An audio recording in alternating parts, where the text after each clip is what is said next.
Posedím si doma a dokončujem si svoj beat. Zazvoní mi telefón, zdvihnem a počujem krik.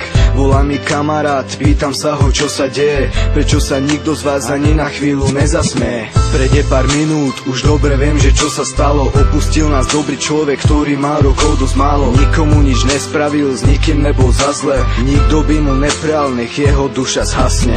Celá jeho rodina, všetci jeho priatelia smútia celé dni, ešte stále tomu neveria.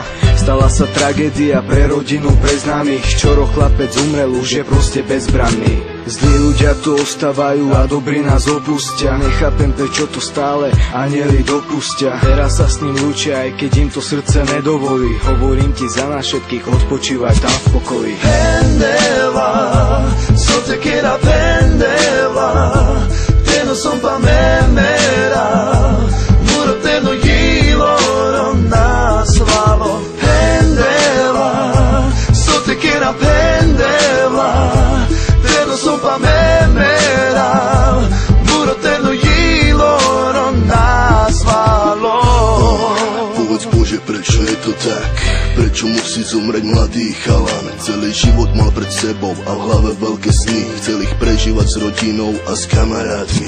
Prečo si mu to nedopral? Prečo si ho zobral? Do srdci jeho rodičom si veľkú bolesť dal. Zostali im iba spomienky na fotkách a slzy v očiach. Syn sa im prihovára po nociach vo snách. Nikdy nevieš, čo sa ti môže za hodinu stať. A preto je vzácna každá sekunda života. Tak si váž svoje zdravie a svojich blízkych, lebo čo sa ti môže stať, tak to nevieš nikdy. Môžeš dostať chorobu alebo nož do chrbta a potom namiesto teba už len tvoji blízky trpia. Život človeka sa ľahko ako struna trhá. Osud je gitarista, čo na struny života hrá.